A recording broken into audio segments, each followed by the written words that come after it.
Olá, seja muito bem-vindo a mais um episódio do podcast dos grupos de conexão da Igreja Batista de Vila Euro. Estamos aqui para falar mais uma vez sobre práticas devocionais. Eu sou o Lucas, estou aqui com meu amigo Alexandre, e nós vamos falar e dar o seu oi aí, Ale. Oi, tudo bom, gente? A gente vai falar sobre uma prática hoje bastante diferente, como a gente já tem visto, né? O nosso estudo aqui ele tem saído um pouco do óbvio. E hoje a gente vai falar de uma prática espiritual, uma prática devocional, que muitas vezes a gente não vê como algo espiritual, algo bíblico, que é a questão do equilíbrio, a prática de ser equilibrado em todas as suas coisas, em todas as suas ações. E a gente, né, já iniciando no tema, é importante a gente pensar e a gente ver a questão do equilíbrio como algo que seja espiritual, né? A Bíblia, a todo momento no Antigo Testamento, fala sobre sermos ponderados, não nos desviarmos, não pendermos nem para a direita, nem para a esquerda. Lembrando, a gente vai falar aqui sobre questões de equilíbrio político, nas opiniões políticas também, mas lembrando, gente, que aqui a Bíblia não está falando de conceito de direita e esquerda que veio na questão política na Revolução Francesa, tá, gente? Isso é século XVIII, o Antigo Testamento é muito anterior. Então a Bíblia está falando de fato para a gente não optar por caminhos que sejam extremos, né? E é muito interessante a gente olhar e pensar sobre esse tema. E aí eu quero já trazer aqui o Ale para a conversa, questionando. Ale, por que a gente pode entender essa questão de que a virtude está no meio, né? Está nesse caminho do meio? Quais são os elementos que a gente pode ter bíblicos para darem essa ideia para a gente trabalhar esse conceito de prática espiritual e devocional Eu, do equilíbrio? eu acho que a questão que acontece é a seguinte, assim, a gente tem um costume, eu acho que em parte por causa da nossa própria experiência religiosa, dela ser um tanto quanto dicotômica. O bem e o mal, o pecado e o santo, a gente tem opostos aqui, entendeu? E normalmente a gente não tem uma tendência natural a buscar um ponto médio, porque nós somos ensinados que devemos ser santos, nós somos ensinados que devemos ser puros, que nós devemos nos apartar do mal, que devemos resistir ao diabo, e tudo isso é verdade, ninguém está negando esse fato. Só que existem situações no nosso dia a dia, e eu acredito que são situações que a gente enfrenta de uma forma muito mais corriqueira do que resistir ao diabo, tá bom? Que elas exigem o caminho do meio. Exigem que você tenha o caminho do meio. É interessante que tem, assim, quando você lê lá em Josué, né, que ela fala, não te apartes de toda a lei, nem para a direita, nem para a esquerda, para que triunfes em todas as suas realizações. O que basicamente o que está querendo dizer é que é o seguinte, olha, a minha visão equilibrada é a visão bíblica. A minha visão equilibrada é aquilo que a palavra de Deus diz, entendeu? Assim, e isso é uma coisa, acho que, relativamente tranquila para a gente. Só que como que a gente vai olhar em relação às coisas de fora? Assim, como que a gente vai olhar em relação às coisas de fora, né? E que é interessante, assim, a gente tem uma dicotomia também bíblica que a gente fala que o justo viverá pela fé, e isso é verdade, isso é bíblico, só que nós também temos a questão que fala sobre a fé sem obras é morta. E a gente transformou isso dentro da cultura, dentro da teologia. Assim, nós temos correntes teológicas no passado que tinham uma visão tão liberal, mas tão liberal, que não importava o que você fizesse do ponto de vista prático, você estava salvo do pecado, porque você foi salvo em Jesus. Então você tinha a certeza da salvação, tem a certeza da salvação, você está liberado e isso não é uma questão. Então você não era uma fé que muitas vezes ela até se dissociava da realidade. Então era, sabe aquela situação que você enfrenta um problema pessoal e você tá conversando com alguém e a pessoa fala, eu vou orar por você. E isso não é ruim, entendeu? Mas não resolve o teu problema. Por outras vezes, a gente tem correntes teológicas que elas faziam o contrário, que elas pregavam demasiadamente sobre a realização de obras, sobre projetos sociais. A teologia da libertação, ela foi uma vertente nos anos 70 e 80 que trabalhou dessa forma. E ela acabou se desviando da centralidade do evangelho em vários momentos. Entendeu? Então a gente tem assim, as visões teológicas são assim, e nós naturalmente somos assim. Nós temos tendências, nós temos vieses,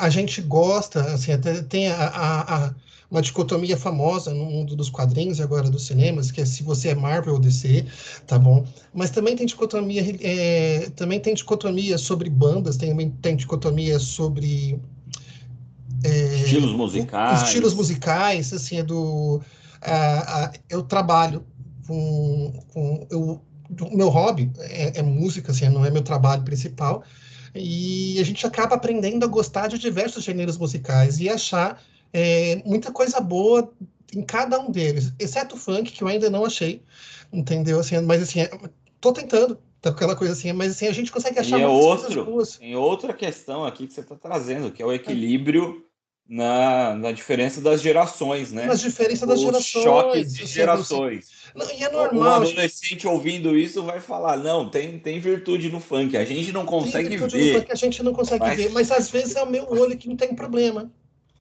Às vezes é o meu ouvido que está com problema. Assim, e quando a gente fala sobre isso, eu acho que é interessante que a ideia do equilíbrio, ela está em volta também com escuta. Ouvir, todo mundo ouve quando você tem duas orelhas funcionais. Mas o processo de escuta, de você entender o outro, não como um inimigo, assim como, às vezes, até como um adversário ideológico, de visão, aquela coisa assim. Eu sou São Paulino, o Lucas também, glória a Deus por isso, mas existem alguns de vocês aí que estão no pecado, vivendo uma vida de corintiano, mas a gente pode conversar sobre futebol de uma forma saudável. E, assim, e isso envolve a escuta, de você ouvir em verdades, como o Palmeiras tem um título no Mundial ou coisas afins, mas assim, mas a gente escutar em carinho, em amor, ouvir isso de uma forma que seja saudável, assim. E a Bíblia nos fala que quando a gente faz isso, voltando lá em Josué 1:7, a gente consegue triunfar nas nossas realizações. Acho que é importante a gente ressaltar esse ponto.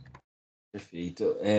Eu acho que tem um ponto muito interessante que a gente precisa deixar isso evidente, né? Logo aqui no começo, olha aqui, equilíbrio, gente. Geralmente, o equilíbrio ele é confundido pelas pessoas que estão nos polos com indiferença, neutralidade, passividade, alguém que hesita em tomar posição, que tem medo de risco, que quer agradar todo mundo.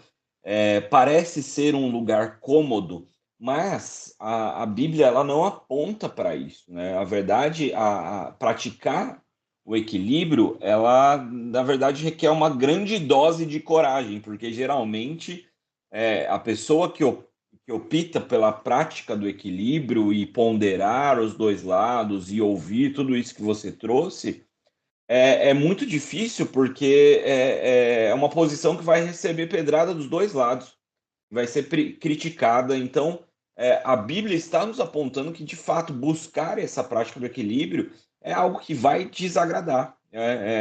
Você se posicionar, a falar, ó, tem virtude de um lado, tem virtude do outro, e é importante as pessoas ponderarem e caminharem por aqui, né?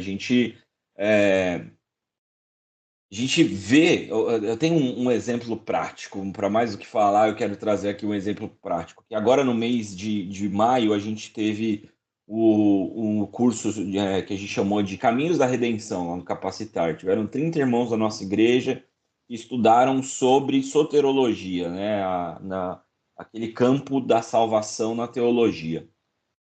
E por uma contingência, e aí muitos brincaram que é porque eu fui predestinado a isso, eu, como calvinista, não iria dar a aula de arminianismo. A ideia era a gente trazer tanto uma pessoa, um amigo calvinista, né, um pastor amigo calvinista, um pastor amigo arminiano, para apresentarem os conceitos mas acabou que na última hora ali a pessoa não pôde e eu tive que dar a aula de arminianismo.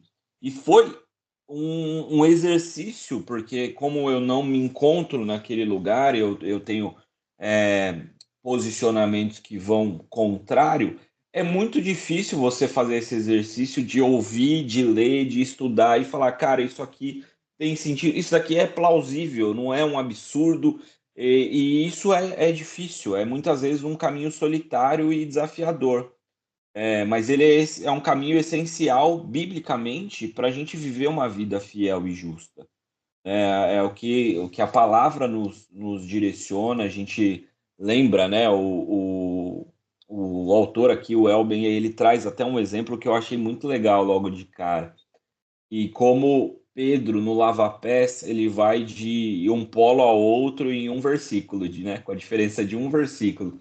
Jesus se levanta, fala que vai lavar os pés do discípulo e Pedro fala: jamais, o Senhor jamais vai lavar os meus pés, porque era visto como uma prática de alguém inferior. Lavar os pés era trabalho do servo e era o trabalho, né, mais ali, não vou dizer humilhante, que talvez essa palavra seja forte, mas era o trabalho deixado para as pessoas de menos importância dentro de uma casa, né? Para os servos menos importantes. E Jesus se levanta e fala: eu vou lavar os pés de vocês. E Pedro fala: jamais.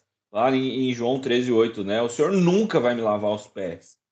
E aí Jesus fala que é necessário que ele lave os pés. E daí Pedro fala: então não lava só os meus pés, lava também as minhas mãos, a minha cabeça, me dá um banho completo.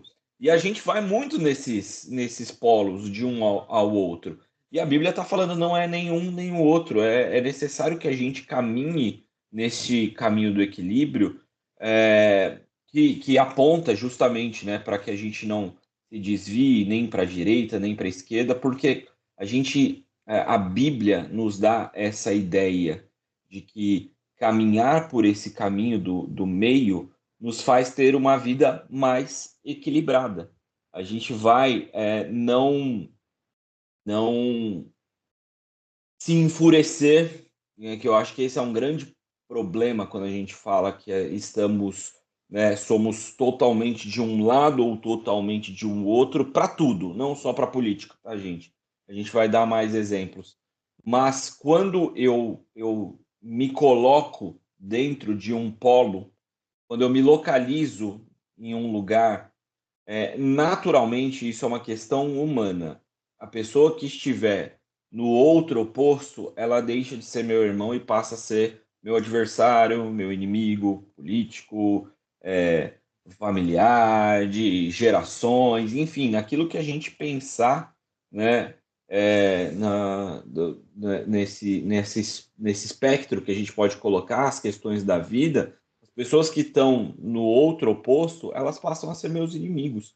E não é isso que a Bíblia tem trabalhado, não é isso que a Bíblia nos ensina. E a gente deve viver, fazer o máximo para ter tudo em comum com todos, para viver em comunhão com todos, viver bem com todos.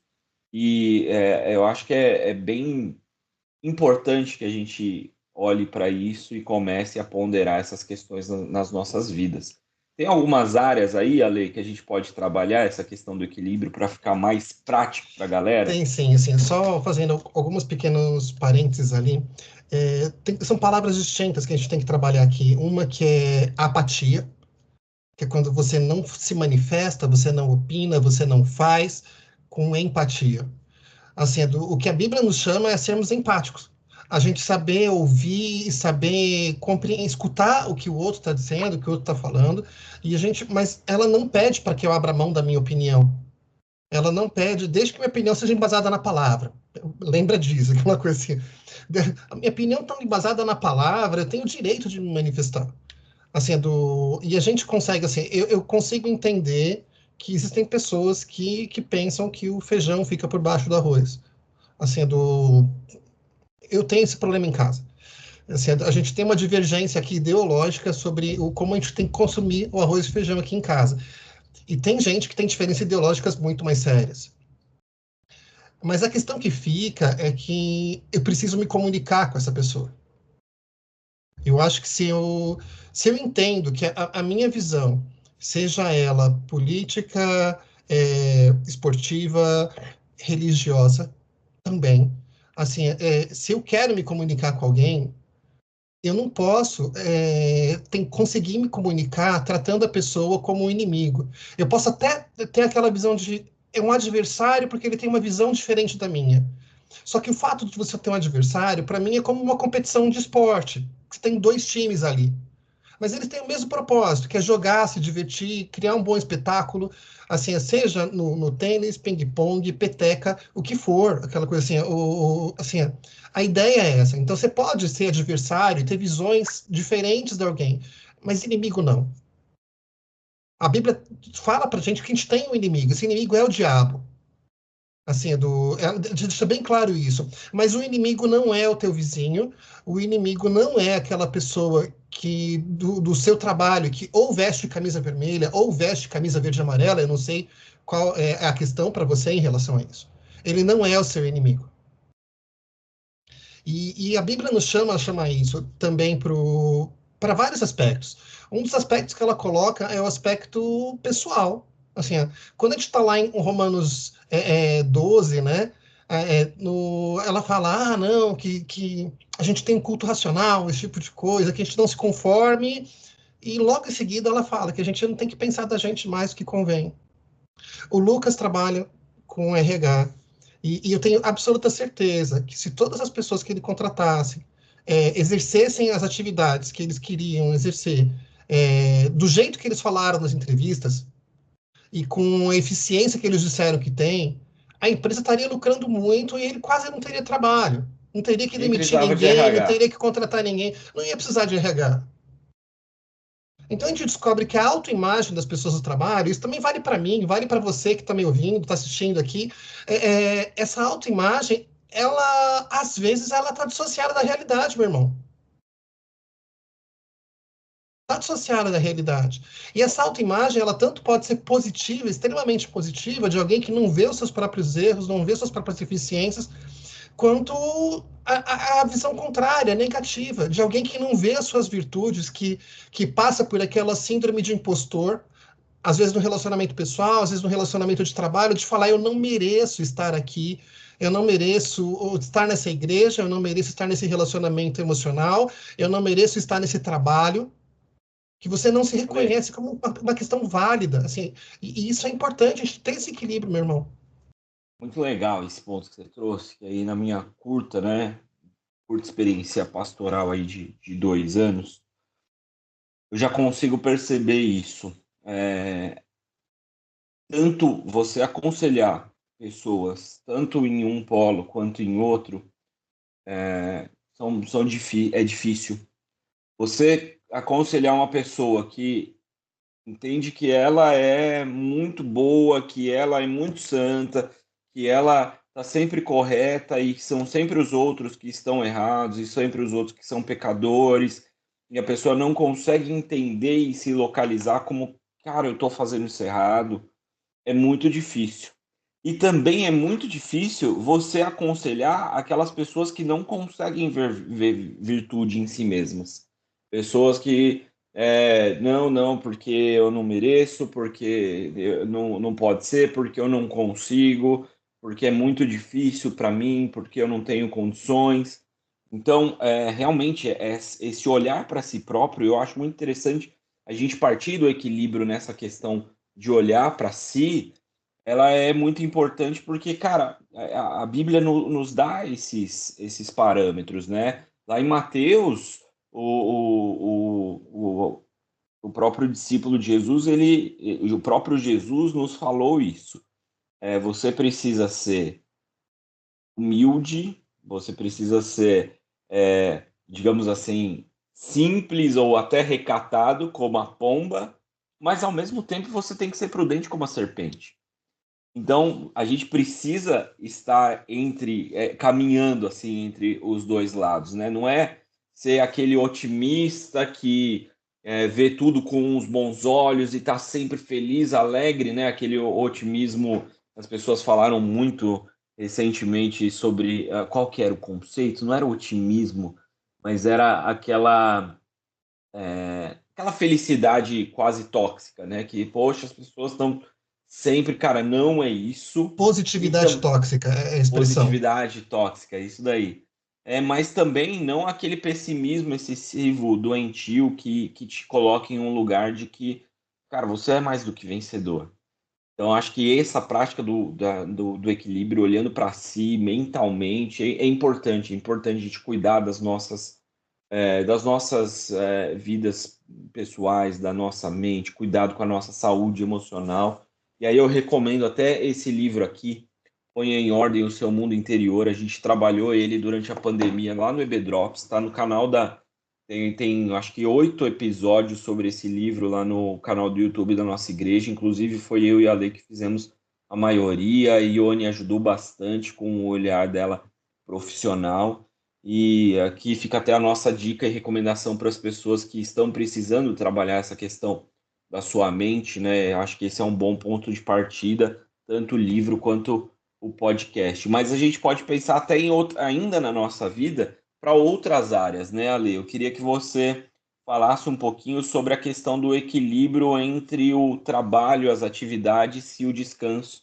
Como que a Bíblia nos orienta a isso e como que a gente pode pensar biblicamente nesse equilíbrio. Meus irmãos, assim, isso vale para você que está trabalhando na igreja.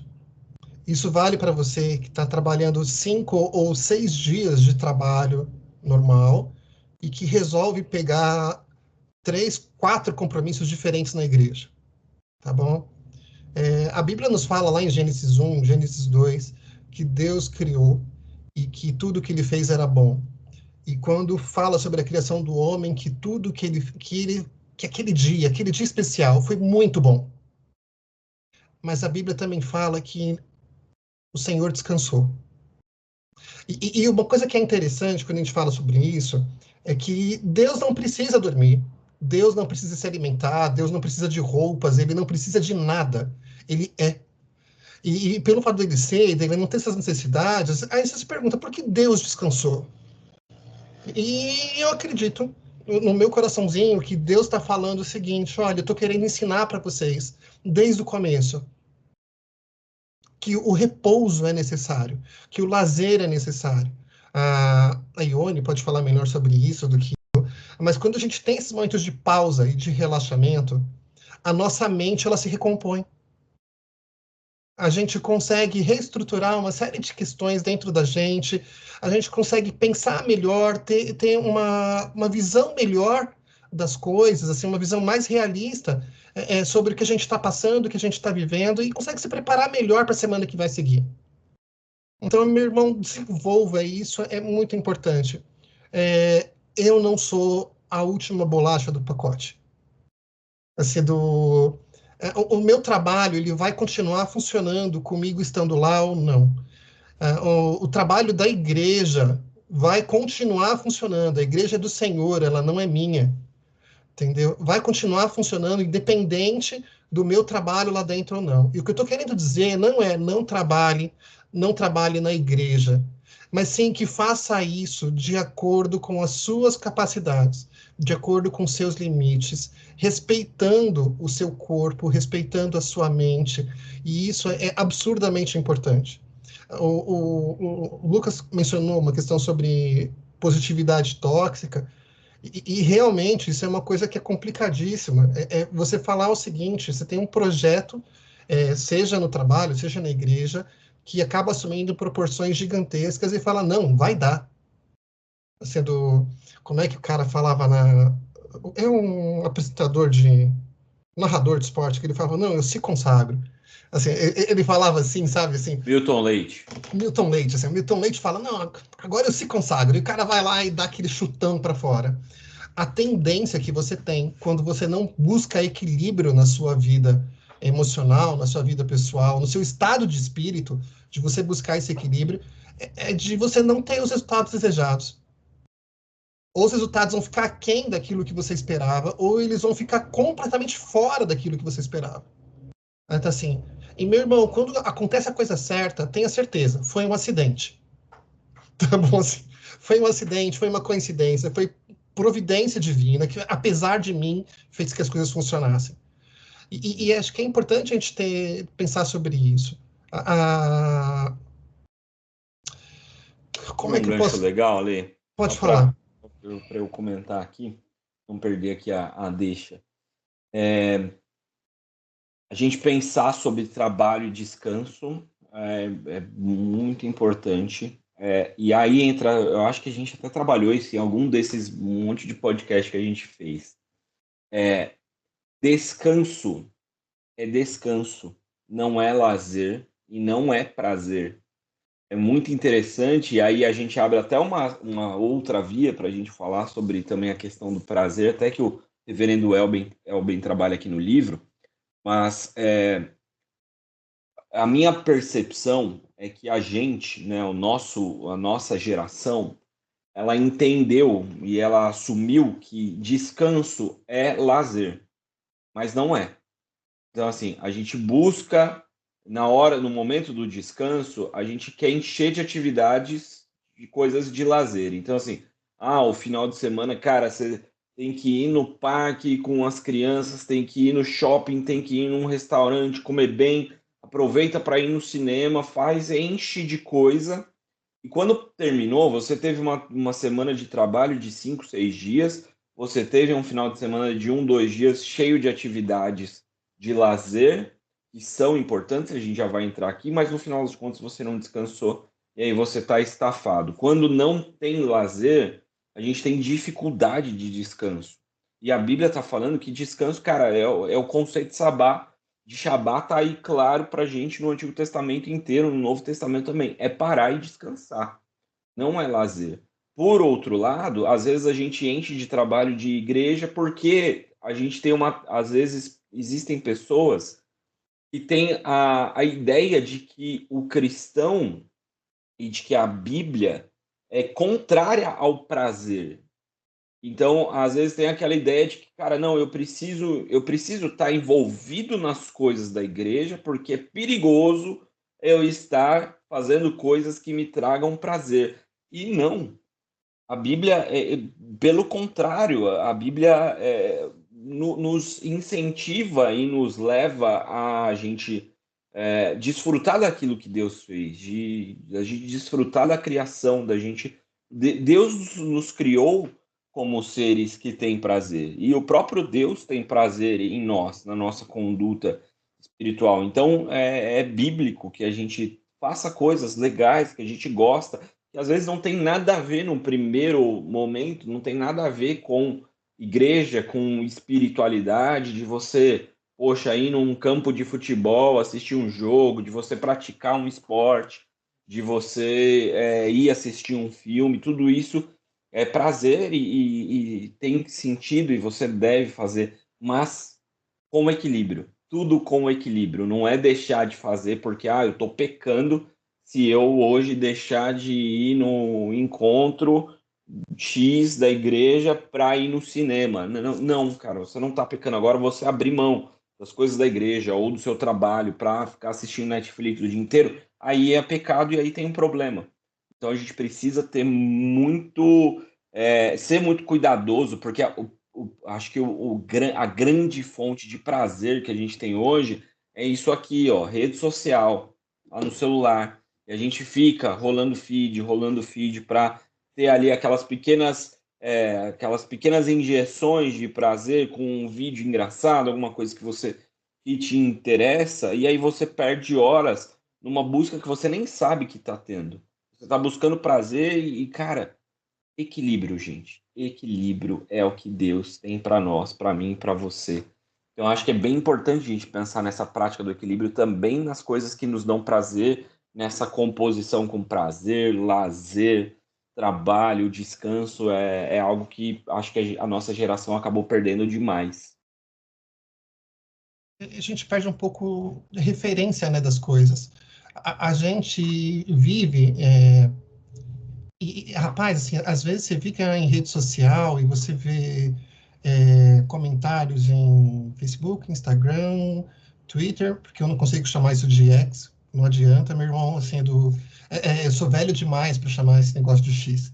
tá bom? Mas assim, quando você entra nessas redes sociais, você vê os comentários, você vê os vieses, às vezes a gente acha que aquilo dali é a realidade. Assim,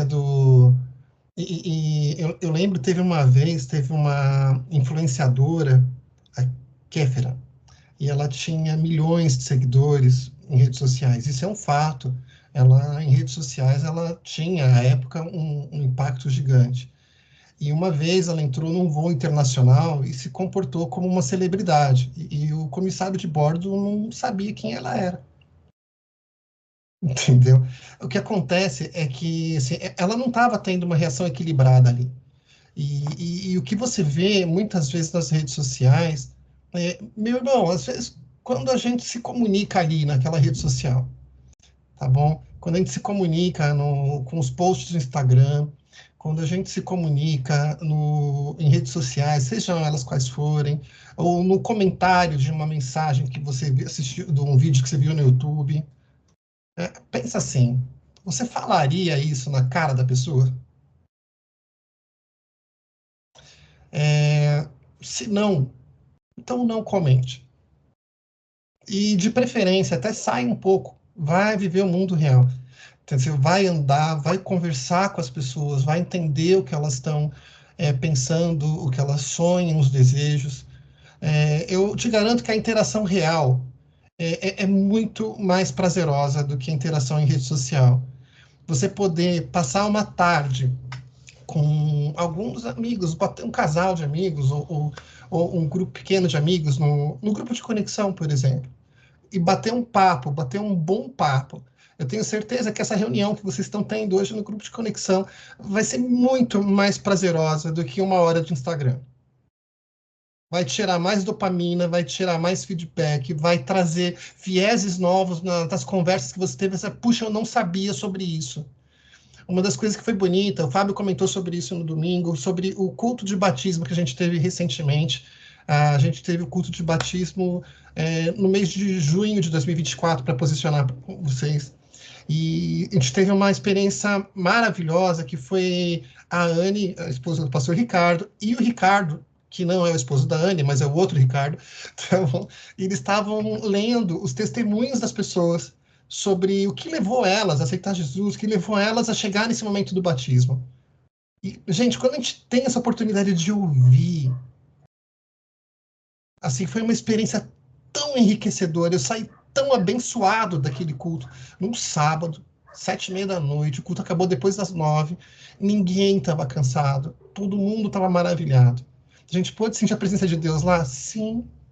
E a gente ouvindo os relatos, a gente pôde ver que Deus se manifesta de formas diferentes para as pessoas diferentes e levando para o mesmo lugar, assim, para o batistério ali. Sabe assim, Deus está abençoando, assim, a gente está entrando na cerimônia do batismo, todo mundo está compartilhando a mesma experiência e vindo de lugares diferentes. Aí você fala, poxa, mas é tão bom saber que Deus age dessas formas. E sabia de uma coisa? Se eu tivesse ficado em casa e assistido a série do momento da Netflix, que eu não sei qual é, ou ficado 1 hora no Instagram, ou ficar passando no vídeo com os rios, assim, esse tipo de coisa, não seria metade daquela experiência maravilhosa que eu tive, que foi conexão de verdade, com gente de verdade, ouvindo histórias reais. Tem gente que compartilha isso na rede social? Tem. Só que não é isso que aparece no teu feed, meu irmão.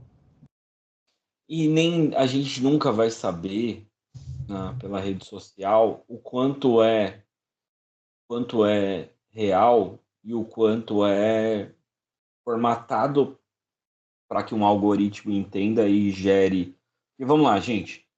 Quem está criando conteúdo, ela quer criar conteúdo, pode ter um propósito maior, né? A gente sabe que tem pessoas na nossa igreja que são criadoras de conteúdo, não tem problema nenhum nisso. Mas a pessoa que está criando conteúdo, ela tem uma intenção, que é que aquele conteúdo seja espalhado para uma maior quantidade de pessoas. Para que isso aconteça, ela precisa seguir regras do algoritmo. Então, é diferente você ter uma conversa real, você ouvir pessoas. E isso, gente, vale para YouTube. E aí eu já quero puxar o último assunto, que é a questão para a gente não fugir da raia, que é a questão política. né? Então, assim, se você só ouve de um lado ou de outro, os mesmos influenciadores, os mesmos YouTubers, você só lê os mesmos artigos, as mesmas pessoas, você está sendo doutrinado, tanto para a direita quanto para a esquerda, e você não está ouvindo gente real. Eu tenho um grande amigo que ele se posiciona ideologicamente completamente diferente de mim. É alguém que está muito envolvida e muito envolvido com as questões de como que eu vou colocar? Com as pautas sociais, está muito envolvido. Ele é da IBAB, que é uma igreja que hoje em dia já é vista como uma igreja de esquerda, e a tendência das pessoas é colocar a parte e falar: não, esse daqui não é mais meu irmão. E eu várias vezes, e aí, gente, não é me autopromovendo, é porque ele é meu amigo, ele é meu irmão. E aí eu queria conversar com ele para entender, cara, por quê? Aonde? Da onde que estão saindo essas ideias? E aí, quando você conversa com as pessoas, não é que você será doutrinado pelo outro, e aí a gente recentemente teve aí um famoso pastor, que eu não vou falar o nome dele, e falou que crente não pode ir para a universidade. Isso é medo de você ouvir o outro, de você ouvir perspectivas diferentes. Se a sua fé está fincada na rocha que é Cristo Jesus, e se você entende que o Espírito Santo que vai te direcionar e que vai te fazer caminhar nessa prática do equilíbrio, você pode tranquilamente ouvir gente que está posicionado nos dois lados, porque a sua fé não será abalada. Se a sua fé não vai ser abalada, naturalmente o seu relacionamento com o Espírito Santo não vai ser abalado. E se é o Espírito Santo que conduz a sua vida, que te dá o caminho e o filme condutor mestre aqui da sua vida, você pode sentar com essas pessoas e ouvir histórias reais. Eu acho que é um bom texto para a gente terminar, né? 1 Coríntios 9:19. Paulo fala assim: embora eu seja um homem livre, fiz-me escravo de todos para levar muitos a Cristo. Quando estive com judeus, vivi como judeus para levá-los a Cristo. Quando estive com os que seguem a lei judaica, vivi debaixo dessa lei. Embora não esteja a lei, agi desse modo para levar a Cristo aqueles que estão debaixo da lei. Quando estou com os que não seguem a lei, também vivo de modo independente da lei para levá-los a Cristo. Não ignoro, porém, a lei de Deus, pois obedeço à lei de Cristo. Quando estou com os fracos, também me torno fraco, pois quero levar os fracos a Cristo. Sim, tento encontrar algum ponto em comum com todos, fazendo todo o possível para salvar alguns. Faço tudo isso para espalhar as boas novas e participar das suas bênçãos. Que Deus nos abençoe e nos dê essa bênção, essa dádiva da prática do equilíbrio. Amém. Ale, obrigado. Gente, obrigado. Deus abençoe. Bom grupo de conexão para todos vocês aí. E da próxima vez vai ser mais curto, a gente promete. A gente tenta. Beijo para vocês. Tá bom, tchau, tchau, gente. Até mais. Tchau, tchau. Até mais.